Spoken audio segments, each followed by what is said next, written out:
Hello everybody and welcome to another episode of Cape Rugby TV every Wednesday night here on Cape Town TV, where we take a look at what's happening in the world of club rugby. Big thanks of course to our partners on board with us, Score Energy Drinks, of course Score, the official partner of the Western Province Club Rugby Sevens, and tonight you'll be able to win yourself a case of Score. All you need to do is stay tuned and we'll tell you how to do that. And of course big thanks to MChem 24-hour pharmacy out in the corner of N1 and Durban Road. Folks, we've got a nice full show for you this evening. Again, we're focusing on the coaches and captains from the Score Western Province Club Rugby Sevens. We'll catch up with Fredericks. He's, of course, the head coach of the Stellenbosch Sevens side. We'll speak to Jerome Parvater, DHL Western Province Currie Cup head coach. Find out a little bit what their plans are and when they start getting back into training early in January. Jacques Haynes is the head coach for Young Peoples. Wilford Peterser, we've seen him on the show on a number of occasions. Goodwood Sevens is currently on the line with us. And Nell Rousseau, of course, coaching at the moment, or at least in the Sevens, did coach the Crafontaine region. But on with me on the line now is Wilford Peterser, a Sevens head coach at Goodwood. Wilford, nice to have you back, meneer. Thank you, JP. Nice being back with you, man. We're good. Can't complain. Looking forward to the new challenge. Sevens was amazing. It was my first tournament in charge of the Goodwood Rugby Club. And we forced to go through to the top 8 to play at Newlands. It was amazing. So, yeah, looking forward to a new season next year. So, Wilford, you guys, of course, firstly, congratulations on your appointment at Goodwood. Thank you. That must be a bit of a change for you.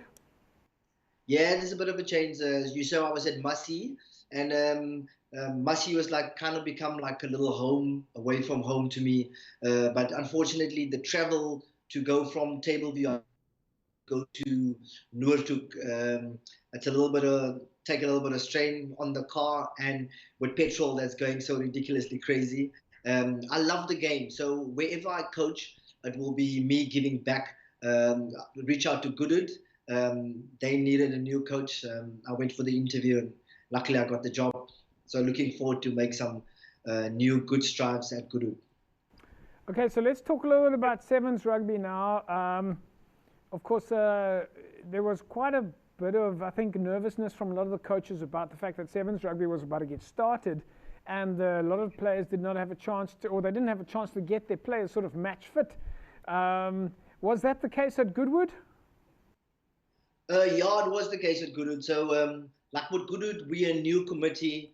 It's everybody new. It's everything new. It's a new coach. It's new players. Me as a new coach, I brought in a couple of new players. I even had some school boys playing for me. Some of the Milnerton High School boys. That's 19 years old at matric this year. So it was a new bunch of oaks that come together, and we came nicely together. I remember the first couple of games was nerves. A little bit of mistakes, but then the boys find each other. It's it's rugby. It's an easy game. It's boys getting together, and it's after a while of playing. Oaks were excited. As soon as we clicked, things went well. Scored a couple of nice tries. Bodies were sore though because the Oaks weren't match fit, but we handled it well. So let's just talk about that. Well, of course, you guys also had the privilege of being the host.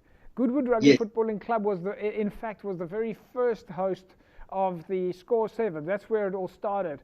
Fantastic venue, great, fantastic burgers, great facilities. The stands were there. Of course, as I say, Goodwood being the first host of the Score 7s. But this year, with the splits, of course, being at Hamilton's, Goodwood, and in Paarl, how much was that of sort of, let's say you guys kind of had home ground advantage there? Yes, it was kind of home ground advantage, but like I'm saying, we had a lot of new players. So for these new Oaks that come in, they haven't played at Goodwood before, so it was kind of also like new to them. But just from the spectators' point of view, not that there was spectators, we got to practice on the field 2 weeks before the tournament. In that kind of way, it was kind of a more of a home advantage. No, rugby is rugby, man. no matter where we play, no matter what it was about. The tough thing that we struggled with, and I think that's it's a message that should go out there to the players out there. Not all my players were vaccinated, and unfortunately, if you weren't vaccinated, you weren't allowed to play, and that was kind of a bit of a challenge to get Oaks vaccinated in time for them to participate in this tournament. So this is a nice platform, an opportunity to let club rugby players know it's all right to go for the jab. Because if we want to continue a league, or if we want to even have any sort of rugby, the first thing that should be done is we all should get vaccinated. Then Bob's your uncle. We will have rugby. Wilford, one of the matches that you played was Goodwood against Young Peoples. Let's take a look at some of the highlights from this match, and then we'll talk a little bit more about sevens on the day at Newlands.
So you're quite instrumental in youth development, academies. You're involved with schools and bringing schools into the world of sport.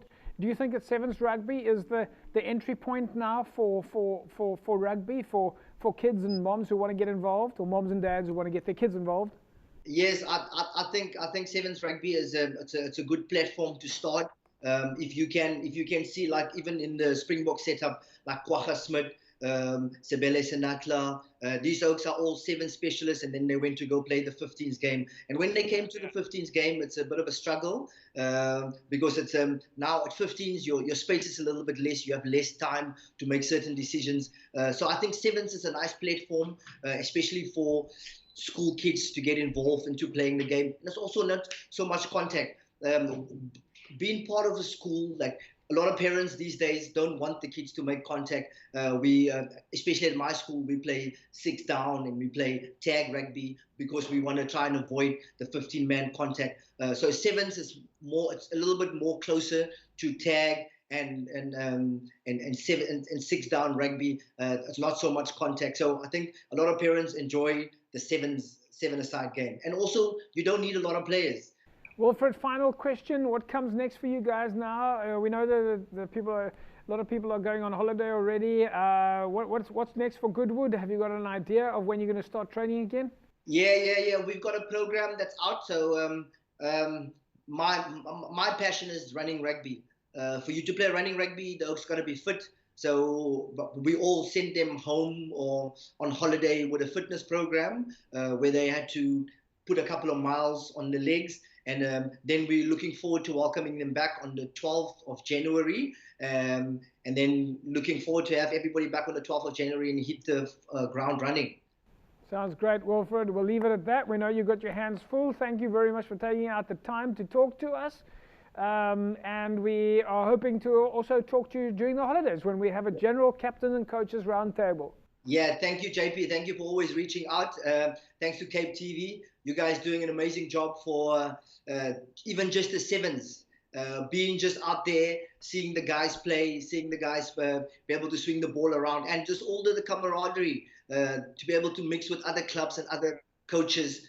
So that was amazing, and we're looking forward to plenty more of these things coming. And also, shout out to all the players out there. If you don't have a club, Gurud is the place to be. We welcome you. Come home. Come home. There we go, folks. Wilford Peterser, head coach at Goodwood now, and of course, former Western Province Rugby player. Folks, we'll take an ad break. When we come back, we carry on talking club rugby. Back in a sec. Welcome back, folks. It's Cape Rugby TV. We keep talking club rugby and, of course, the various extensions.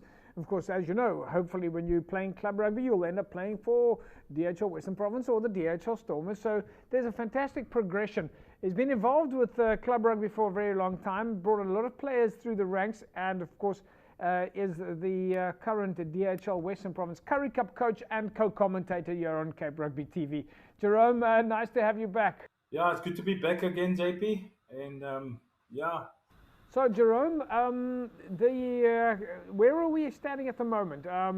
Currie Cup, it's starting early next year, I understand.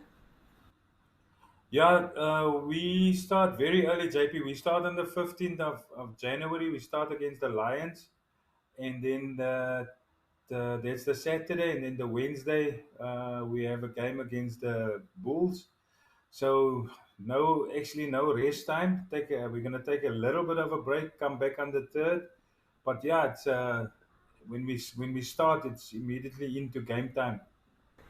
Jerome, you're planning, of course, on giving the guys a little bit of a rest now, a couple of days off, but then it starts very early in January. Yeah, we start. We stop. We actually stop tomorrow. Then we give the guys off till the 3rd of January. Come back. A few days training at the HPC, and then the Wednesday we leave for Hermanus for the training camp till the Saturday. Then we have a few days. Then the game starts. So it starts. You get everybody back on the 3rd of January. You prepare for the training camp. What do you kind of do? I mean, for folks that are watching now who want to know a little bit more about what happens behind the scenes, what are the kind of things that you would do when you go on a training camp? Yeah, JP, like we start off obviously with our meetings, just explain the guys what's the camp about, and then we have three sessions. We have a session before breakfast, then we have a session after breakfast, getting into lunch. Then we have a training session after lunch. It's just we have all the guys together, so it gives you a bit more time, and especially for us, we push for time. So it just gives us that, and it gives guys opportunity to know each other, and also we're fairly not new coaches. 90% of the guys we've been coaching, so we know all these guys, but they've been away sort of some for 3 years, some for 2 years away from us. So now just getting them back and just getting to know each other and just getting to know the philosophies of the different coaches. So there's a lot of planning on the camp, and there will be a lot of meetings also, like in the evenings, a lot of meetings, getting to know each other. Then you still have to make time for a bit of team building. So that's basically the planning around the camp, but mostly rugby stuff. But it's just really to get know each other, to know the systems, and to be ready within the following week. Yeah. And Jerome, when you go on a training camp like this, is it more physical or technical? I mean, we know that you guys behind the scenes do a lot of video analysis and a lot of planning and strategy work. Tell us a little bit about that. Yeah, it's basically it's a mixture, JP. It's a lot of on-field stuff, but the off-field stuff is also important. Like you say, for example, we have a few of the Lions games which we will go through with the players, and technical stuff. and also players' input, how they feel and how they see and where they are. So it's a lot of, and there's a lot of mental stuff. There's a lot of one-on-ones with the players. So it's the and a camp for me it can be tough because it's a long day starting at 6:30 in the morning and you end at 8 o'clock in the evenings. So we try to break the days up, giving the guys some rest in between. But it's mental, it's physical, and yeah, it's a mix of everything. Jerome, this past weekend at Newlands, you had the high performance coaching course for women, and we believe that you were quite involved with that course. How did that go? It went well, JP. I did my session on Saturday, and it did well. I mean, the ladies are quite clued up, and they're quite jacked up. With we had Joey there, we had Nell there, we had Assi there.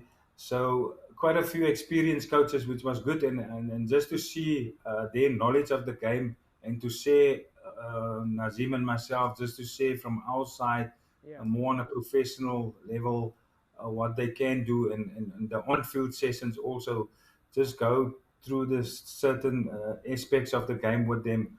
But I think we're very blessed here in Cape Town to have that sort of IP in women's rugby. It's all ex-players.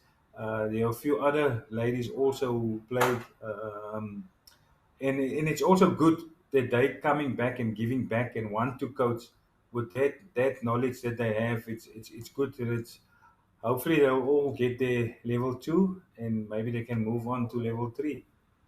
Well, talking about the level 2 and level 3, we also saw you in the last few years doing the Western Province Rugby 2.5 course. Is that on the cards for 2022? Will the ladies have an opportunity to do that as a bridge between the level 2 and the level 3? That's exactly what we explained to them, JP, is if they all sort of qualify and get their level 2 certificates, we will definitely do a 2.5 with the women's coaches. I think it's very important to them because we can also nominate to SA Rugby a few of the women's coaches to do. In the past, we haven't done that, but with the amount of coaches that's coming through and ex-players, I think it's important for Western Province from our side to nominate a few of these ladies to do the level 3. Jerome, we'll leave it at that. It's been great chatting with you. We hope to maybe still catch up with you over the next couple of, over the holiday period. We know that you're going to take a break, but we know that today with the world of internet, people are not far away. But we'll say thanks for today, and we'll catch up again soon. Yeah, thanks, JP. But as you know, in Western Province, we never take a break. We always 24/7. We always available. So Yeah. yeah, I'm open for that. Whatever. Looking forward to it, Jerome. Thanks. Thanks, Jerome. Jerome Parvater, of course, DHL Western Province Rugby's Currie Cup coach. Come back on the 3rd of January, getting ready to go on camp on the 5th of January. So, bit of a break, but back in action soon. Right, folks, as you know, on a weekly basis, we take a look at what's happening at MChem 24-hour pharmacy. Now, you will remember that last week I mentioned to you that I'd gone down to the pharmacy to speak to a number of the staff members, and it is that time of the year where the staff members are so concerned about you. They are making a pledge to you, the customer, the loyal customer for MChem 24-hour pharmacy. They are making a pledge that they will stay open and look after you, the customer, during these, what they have called, uncertain times. And in fact, we know that it is very uncertain times. People are very uncomfortable out there. People are a little bit nervous. People don't generally know what is coming tomorrow. Well, what you do know is that MChem 24-hour pharmacy will be open tomorrow. And the staff at MChem have pledged that they and their team will be there to look after you, which is a fantastic feeling. It's a fantastic feeling of comfort. It's a feeling that you know that there's a place for you to go to 7 days a week, 24 hours a day. And a pharmacy that can help you with so many different things, from the dispensary to the orthopedic equipment, to the travel clinic, to the skincare clinic, and of course so many of the other zones and clinics inside MChem. MChem is of course on the corner of N1 and Durban Road, very easy to find, and of course there's free parking outside, and as I've always said, there's that fantastic coffee shop upstairs. You have to go check it out. Folks, we'll take a break. When we come back, we'll carry on talking club rugby. Back in a sec. Welcome back, everybody. It's Cape Rugby TV. Nice to have you along. We carry on talking club rugby. Well, of course, Score 7's coaches in the line-up this week, as was last week. We haven't had a chance to catch up with the coaches. Well, we certainly didn't have a chance to catch up with them on the day. It was so busy, even though we were live broadcasting for close on 5 hours. And, of course, we did the live draw as well. But it is that time of year where we spend our time catching up with coaches and captains, and we find out how things are going in the world of club rugby, and we keep everybody connected. Jacques Haynes is the head coach for Albion's Rugby Football Club 7 side. Joins me now. Jacques, welcome to Cape Rugby TV. Nice to have you here. Thank you, JP. It's a Young People's Rugby Club. What did I say? Albion's. Did I say? Oh, that's a big problem, eh? Yes, it's a very big one. That's big trouble, yeah, that's big trouble. Okay, well, let's start right there. Albion's has been one of the top 7's rugby sides for a while now. Did you think that Albion's was going to be a threat to you in the 7's? Yes, JP, we actually played them the last game of our group, and that was the determining game who's going to Newlands, and that was a very difficult game, especially for the last 5 minutes. We only played with 5 men, and we were really struggling to get a grips with their play. But as I said, we defended very well, and at the end we beat them 12-10 with 5 men. Jacques, yes. Tell us a little bit about the preparation. Of course, we had 2 weeks of round robin before Newlands, before the big day at Newlands. But there was quite a lot of talk about clubs that had actually made an attempt to practice and train and get fit. Tell us a little bit about your preparation in the build-up to the 7's. Our preparation didn't go actually very well because there were some arguments with playing fields, practice fields, with our local municipality, and then Western Province need to intervene, and actually we were allowed to practice. But as I said, we have a big squad, but actually only 15 boys could play, and but as I said, we prepared very well for this tournament, because our ultimate aim was to play at Newlands. That is from the very start. That was our ultimate focus, to prepare well, to go through the group stages, and ultimately to play at Newlands. So you managed to get into the finals at Newlands then without much pre-season training, so to speak. Then did you really use the 2 weeks in the build-up, in the round robin phases, and the pool stages? I mean, that must have been quite difficult to get everything going, because, I mean, we spoke to some of the coaches as well. It's all about synchronizing the players and keeping everybody in a rhythm and getting to that level where the players are almost speaking their own language must be quite difficult. Yes, it is, especially because we are slow starters at all the tournaments. Our first game is actually our most difficult game. But as I said, we need to prepare our guys mentally, because, as I said, our ultimate aim was to play at Newlands.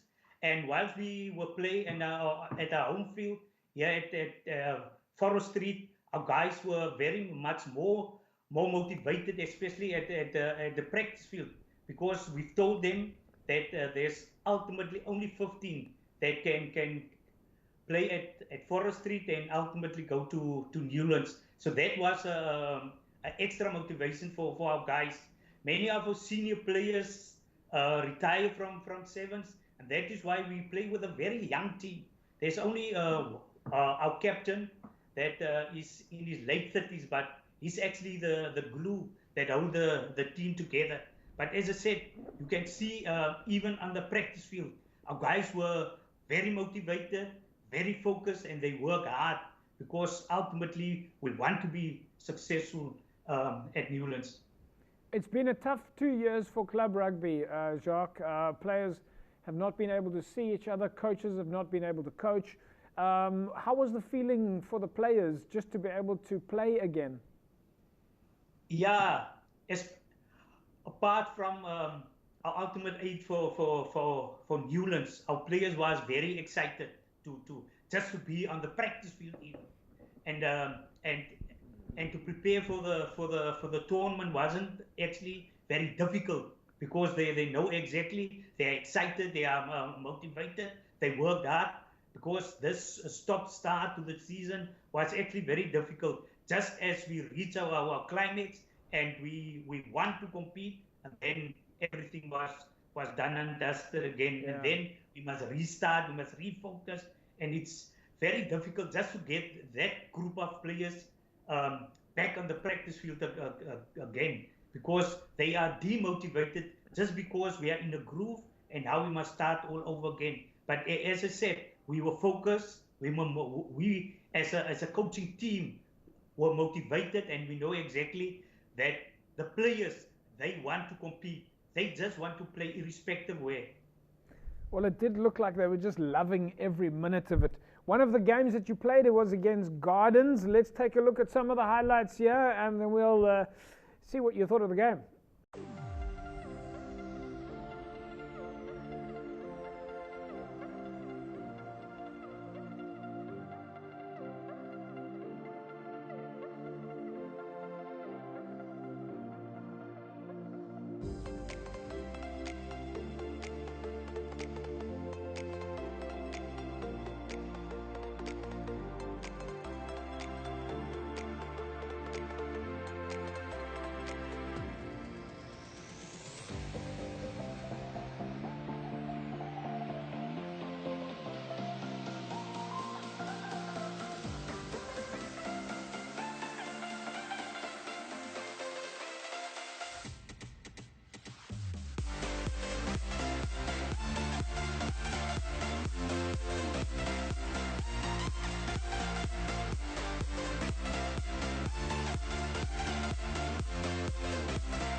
Jacques, Tigerberg and Gardens, at least not Tigerberg and Gardens, Young People and Gardens. Gardens is also one of the newcomers into the space here. How did you find that match against Gardens? You see, the thing is this: we watched Gardens against Tigerberg, and we knew, we already mentally prepared ourselves for tough match against Tigerberg. But unfortunately, we didn't know what happened in that game. But Gardens blew them from the field, and then we were really much motivated for that final, because it's the first time in years that we played in a final, and especially a final at Newlands. There was no way that we're going to lose that final, and that was the extra motivation for that game against Gardens. We play them wide and then attack through the mid, and you can see every time we attack through the mid, we scored. And it was, I think, in the last few minutes, then we allowed them 2 tries, but the guys already done the good work, and we beat them convincingly. Jacques, we're going to leave it at that. Fantastic chatting with you. Great performance in the score sevens, and of course we hope to be catching up with, staying in contact at least over the next few weeks as we talk to the coaches and captains in our round table. Okay, thank you very much for the opportunity, JP. There we go, folks. Jacques Haynes is of course, the head coach of Young Peoples, and it's great to see the smile that Jacques brings to the table and the geest that the players at Young Peoples that we know that they have, and that really is fantastic. It's exciting. Speaking to the coaches now and just bringing back that feeling of sevens rugby, especially at Newlands. We'll be back after the break. Don't go away. Welcome back, folks. Cape Rugby TV. We carry on taking a look at what's happening in the world of Western Province Club Rugby. And of course, as you know, we've been spending a bit of time catching up with our coaches from the SCORE Western Province Club Rugby Sevens, which happened, of course, at Newlands a few weeks ago. And of course, it is that time of year where, in fact, we do our captain's table and coaches table, and we get our club rugby coaches and captains around online with us to find out what they're up to and how their year went. But on the line with me now is Eddie Fredericks, head coach for Stellenbosch University Sevens side. Eddie, welcome to Cape Rugby TV. Nice to have you here. Thank you, JP. Thanks for having me. Yeah, Eddie, first time. Well, I'm not sure. In fact, is the first time you've been with us on air, or first time in the studio, shall I say? First time for me. First time for you, Eddie. Eddie, let's talk a little bit about Stellenbosch Marty's Sevens. Been around for a while. Pretty powerful team. Yeah, we've been around. Yeah, just to give a bit of context, put a bit of context to it. Before me, it was Ian McGee. Yeah. As we all know him. Crunchy or Scrunchy or. Yeah, he had many names. Mr. Miyagi. Mr. Miyagi. Wax on, wax off. Yes, that's the. He was here before me, and I was his assistant coach from 2018, 2019. Yeah. Obviously, he got other opportunities, and I had to take over from him, which was a bumpy ride because COVID hit us, and it wasn't smooth. Nothing was sailing. But yeah, everything is a challenge, but luckily we got out of it, and we could play some rugby. The sevens rugby, though, in Western Province structures, it seems to be getting stronger and stronger every year. We've now, obviously, I think this year was the 5th year of the SCORE sevens, and Marty's have always been top of the pile, dominating somewhere along the line. But there's a few new teams coming through the ranks now. Yeah, I think for me as coach for Marty Sevens, it's the first time for me that I've been playing some of the PAL teams, and you know we've been prepping for months because we went to Uganda, and knowing that we're all fit in that, we kind of thought it's not going to be as hard because most of the teams haven't had any prep work for sevens. But yeah, it's tough. Like you said, most teams coming through, and most teams are really tough to play against, especially the PAL teams. They were very tough. And yeah, it's surprising actually. So tell us a little bit about the preparation. You mentioned that you went to Uganda, some of the players in Portugal. It did also look like, I mean, you would know it from a coaching point of view. You need to be fit. You need to be fit to play sevens. Did you manage to prepare your players, I mean, enough? Or do you think you would have liked to have more time? Or is sevens a question of you just keep staying fit all year long? No. Luckily for us, we could have started June. We had a 3-month preparation block before Uganda. We actually prepared for USA, and then USA got cancelled, got pushed away week after week, and then keep on pushing it in. At the end of the day, they cancelled it. Yeah. But we were fit, and we were fit enough to go to Uganda. And Uganda was a tournament that we played. It's a qualifier for World Cup for universities. So yeah, we came second. We lost in the dying moments in the last 30 seconds against UJ, and they qualified for the World Cup next year in Russia. And coming back, and we were still fit and ready. So that's why when they said the SCORE sevens are back on, well, we say, let's take it, let's do it. Let's give it a go. Eddie, one of the big games was, of course, Marty's against Tygerberg. They were the 2019 champions. Let's take a look at some of the highlights from this match.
Well, big game. Marty's Tygerberg, Stellenbosch Tygerberg. Tygerberg, of course, come off the 2019 score sevens as the champions at that time. How did you find this game? Well, for me as a coach, I did not really focus on any of the teams in the final day because I felt my preparation is good enough. And I felt that the boys can carry their own weight. Yeah, Tygerberg was a big talk for the players, not for me as a coach, but for the players. Tygerberg was a big talk because they really wanted to win that game. And I just told them, boys, 2019 is done and dusted. 2019 we lost against them. It might not be the same team around, and we are not the same team. We are not. We didn't play as the same team that we played in 2019. I think we're well prepared. We need to focus on ourselves, and the game will take care of itself. Eddie, what comes next for you guys now? I'm busy with the 15s. Was helping with the Varsity Cup team now for the last few weeks. I'm also the head coach of the Young Guns Marty's. Just been appointed. Under 20s that are coming through the ranks. Under 20s. Under 20s. Just been appointed as head coach as well. Unfortunately, we couldn't start our pro block or prep phase for this year. Yeah. So all the students are coming in the 17th of January. So I can only start then with all the tricks.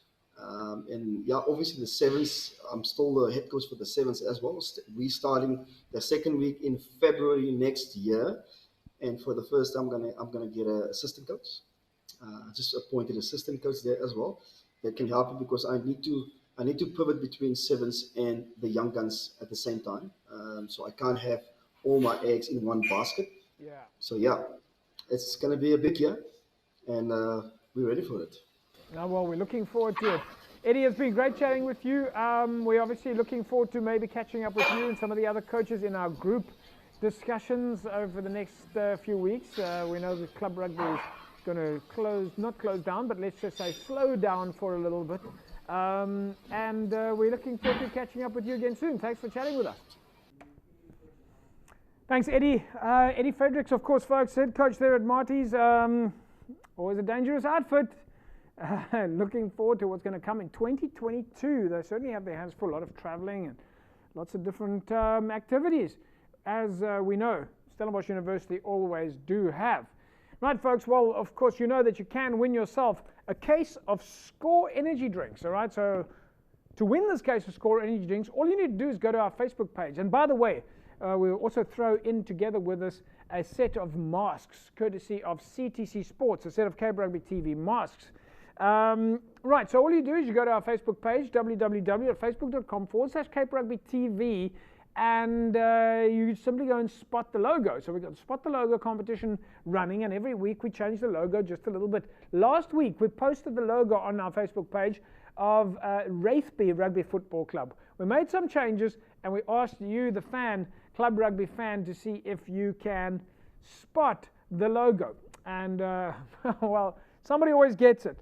And congratulations then to this week's winner, Rodney Noland. Rodney, you walk away with a case of Score energy drinks, as well as a set of Cape Rugby TV masks.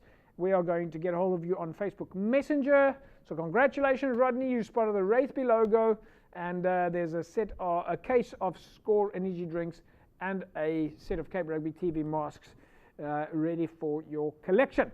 Right, folks, we'll take a break, and when we come back from the break, we carry on talking Club Rugby. Back in a sec.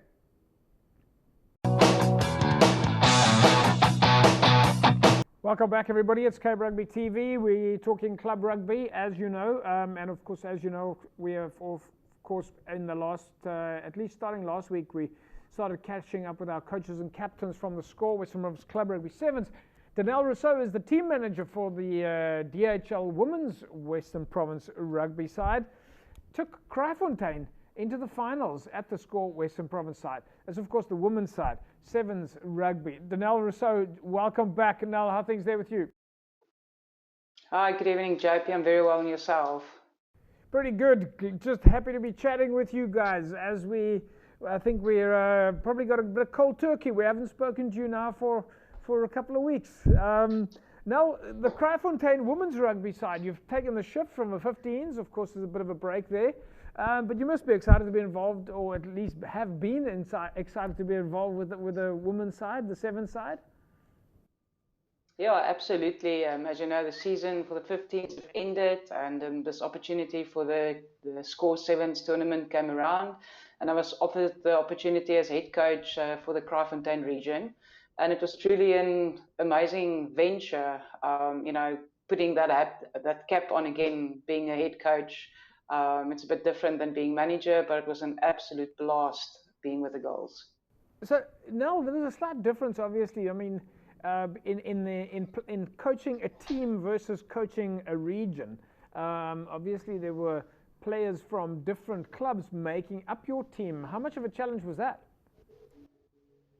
It was very challenging because it was a very short frame of time that was there, to get the girls together and get them at one venue. But the management team of the region was absolutely amazing. I mean, Coach Vicky was assistant coach and Brian was manager, and they all just made it so much easier. Brian, you're obviously talking there about Brian Willemse. Yes. How much training did you manage to get in? And I suppose also, was it a question of because many of the ladies had already been participating in the 15s, that they were reasonably fit and conditioned? I mean, you obviously knew them all firsthand. Yeah, it was basically a 50-50 situation. About 50% of the team was existing senior 15s players. And the other half of the team was club players that have either played junior Western Province or have Western Province yet, but they are involved with local clubs. Yeah. So yeah, it was a bit of a mix and a match, and it was challenging. I mean, getting all the girls at one venue at a time, it was challenging, but with the assistance, like I said, of management, it was possible. And there were a couple of really good outfits in the at the Sevens. I mean, I know it was a debut, of course, for women's rugby, seven sides at the Score Sevens. We've now into the 5th year, and this is the first time that the ladies have been able to play in the Score Sevens. But a couple of good teams on the park there. Yes, definitely. All the teams that was involved had amazing players, and you know, being involved, I mean, you can't help being involved with sevens, still having a bit of a 15s perspective, and the talent that's coming through, the youngsters that was involved, you know, there's so many teams that merged with different clubs, or girls that's just started rugby. So I think a lot of young talent was identified, and it excites me for the future, you know, to see on a sevens level what will happen next year, and also on a 15s level. I think, you know, opportunities like this is really amazing, because it gives players the opportunity to put up their hand and say, hi, this is me, you know, and it will create a good headache for any head coach. Now, one of the big games was Crafontaine up against Busy Bees. Let's take a look at some of the highlights.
So, Crafontaine and Busy Bees, a few people have said, well, of course, that this match was a little bit like watching Western Province play against Western Province. Busy Bees, really a top-notch side. I mean, I think that you had 12 players from Busy Bees playing in your province side. Yes. Yes, no, it's definitely, it is. I'm sitting here, I get goosebumps when we talk about all of these things, because it's just so amazing, you know, the quality of players that's involved with Busy Bee and with the Crafontaine region, and it was really a great game. They kept us on our toes, and it just showed, you know, the intensity that the girls plays at. I mean, coming from a 15 side into a 7 side, I mean, you have to do basically more than double the work. You know, and stay in the game. Although it's just 7 minutes, it feels like a lifetime, I'm sure, for them. And on the day it was hot, the weather conditions was challenging, but it was amazing. I really truly enjoyed it, and I'm super proud of every single player that was involved in this tournament. So now, of course, a lot of the players that you worked with, they had an opportunity to play, have played at Newlands before. Did you have some players in your squad that had never played at Newlands before? Yes, as I said, there's about 50% of the girls, you know, they played under 16 maybe, or they've played some club rugby, but there was some of the players that have never experienced it. It was a historical moment, you know, because I don't think there's going to be a lot of people, especially sevens, that's going to get the opportunity to play a game on Newlands. So granting that opportunity or making that dream come true for some youngsters was truly amazing. Now, what's next on the cards for you now? Well, there's a few exciting things happening. We're starting a new ladies' side team at Brackenfell Rugby Club. I will be the head coach there next year.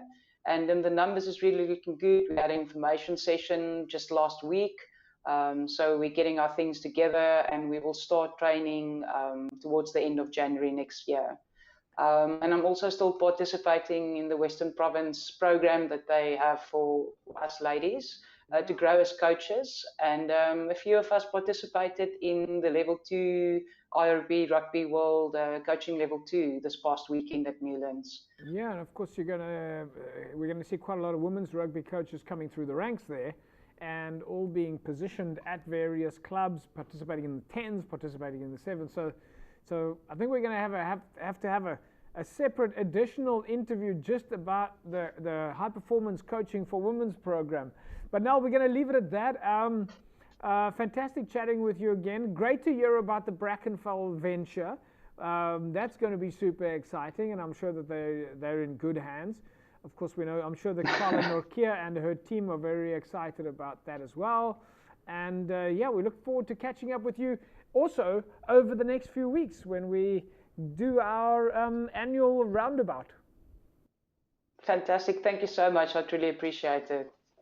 Thanks, Nell. Nell Rousseau there, folks. No stranger, Nell Rousseau, no stranger to Cape Rugby TV. Of course, managed to keep us occupied during the time that the women's team was busy playing earlier on in the year. Was absolute legend, of course, manager for the DHL Western Province Rugby women's side, and really managed to come on the show pretty much every week to keep us connected to what the women's rugby team was up to. Right, folks, that is a wrap from us then this evening. We will see you again next week, same time, same place. A fantastic rugby weekend. Bye-bye.